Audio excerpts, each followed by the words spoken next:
Welcome to today's Explainer. We're diving straight into the brilliant, chaotic, and utterly fascinating world of Tennessee Williams. We are going to explore exactly how he took his own profound real-life pain and transformed it into some of the absolute greatest masterpieces in the history of American theater. To really grasp his genius, we have to pull back the curtain on the struggles that shaped literally every single word he wrote. Here's our roadmap for the Explainer today. We'll start with his deeply troubled background, move into defining the Southern Gothic genre, examine his literary inspirations, walk through 5 of his legendary plays, and finally look at his lasting legacy. Part 1. The Man and His Demons, A Life of Turmoil. To truly understand Williams, who lived from 1911 to 1983, you have to understand that his life was a pressure cooker of personal and familial turmoil. He struggled as a troubled homosexual during an era that was frankly incredibly hostile, and his family dynamic at home completely disturbed. He had this absent alcoholic father who abruptly pulled him out of military training when he failed and forced him to work in a grueling shoe factory. Then, on the other side, he had an overbearing, highly controlling mother and a sister who was intensely shy and suffered from severe mental illness. Now, these aren't just background details. This agonizing environment would become the very DNA of his stage characters. Part 2. Defining the Southern Gothic, Addiction, Madness, and Tragic Fates.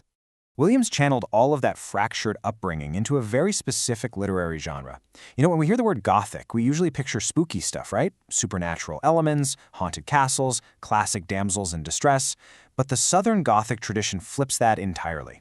It's rooted in the culture of the American South, and instead of ghosts, the monsters here are addiction, madness, and repressed sexuality.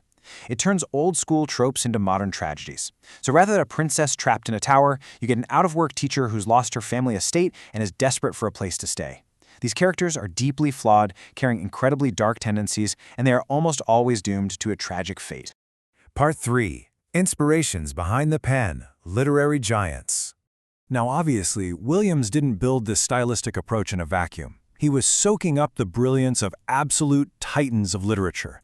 We're talking about drawing inspiration from the vivid prose of D.H. Lawrence and William Faulkner, looking back to the foundational genius of Shakespeare, and studying Anton Chekhov, the Russian playwright who practically invented underlying tragic tension. But there was one writer who influenced him above all the rest. And this is a wild detail. The poet Hart Crane was his absolute idol. Williams admired Crane's tragic, poetic vision so deeply that his devotion went way beyond just standard literary inspiration.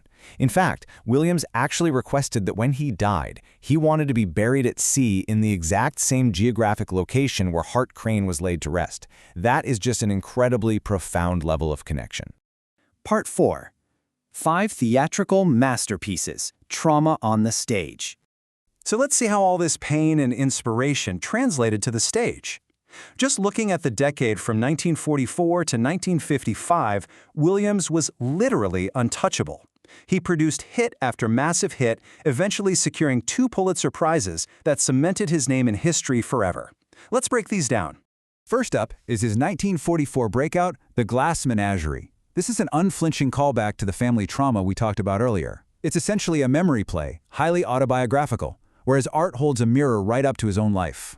Sound familiar? The parallels here are just undeniable.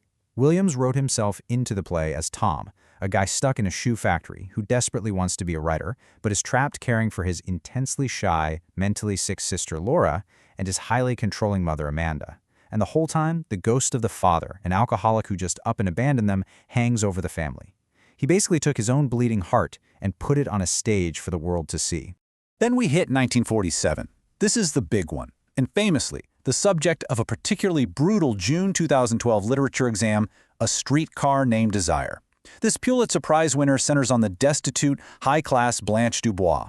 She arrives in New Orleans after a nervous breakdown, totally broke, seeking refuge with her pregnant sister Stella. The plot is an absolute masterclass in Southern Gothic toxicity. Blanche claims she lost their Mississippi family plantation to the bank, but her brother-in-law Stanley isn't buying it.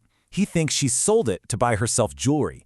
So Blanche tries to find a way out by flirting with a man named Mitch, but Stanley ruthlessly sabotages it. He takes the tragic truth that Blanche's former husband killed himself and twists it, telling Mitch that she actually murdered him. Mitch dumps her. Meanwhile, Stanley beats his pregnant wife Stella after a bad poker game. Blanche begs Stella to run away with her, but in a horrific, tragic twist, Stella chooses to stay with her abuser. It's just gut-wrenching. He keeps the momentum going with two more incredible works. In 1948, Night of the Iguana drops, adapted straight from his own short story. Then, in 1951, we get Rose Tattoo. This one dives deep into suffocating grief, following a controlling widow who completely withdraws from the world after her husband dies, and then tragically tries to force her daughter into the exact same dark isolation. Which brings us to 1955 and his second Pulitzer Prize, Cats on a Hot Tin Roof. This iconic story takes place over a single, devastating evening with the wealthy, deeply fractured Southern Pollitt family. The dramatic irony here is completely off the charts.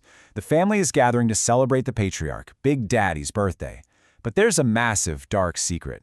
Big Daddy is dying of cancer, and neither he nor his wife, Big Mama, actually knows the truth. As the night goes on, the whole facade crumbles. The family's greed and deep fractures are totally exposed, forcing every single character into a brutal confrontation with their own mortality. Part 5. The Williams Legacy, Testing Your Knowledge. Before we wrap up, let's do a quick trivia challenge pulled straight from an actual December 2006 exam. Which of these plays was not written by Tennessee Williams? We've got Night of the Iguana, A Streetcar Named Desire, Zoo Story, and Cat on a Hot Tin Roof. Can you spot the imposter? If you guessed Zoo Story, nailed it. That play belongs to the postmodern American playwright Edward Albee, from a totally different era of literature. The rest, as we now know, are pure Tennessee Williams. So, what's the big takeaway from all of this? Think about Big Daddy's tragic birthday, or Tom feeling trapped in that shoe factory. Williams didn't just write to entertain us. He held a mirror up to the absolute darkest parts of the human experience. He's challenging us to look at the addiction, the madness, and the fractured dynamics in our own lives, and he leaves us with one haunting question. When the time comes, how will we face our own inevitable endings? Keep that in mind the next time you see a curtain rise. Thanks for joining this explainer.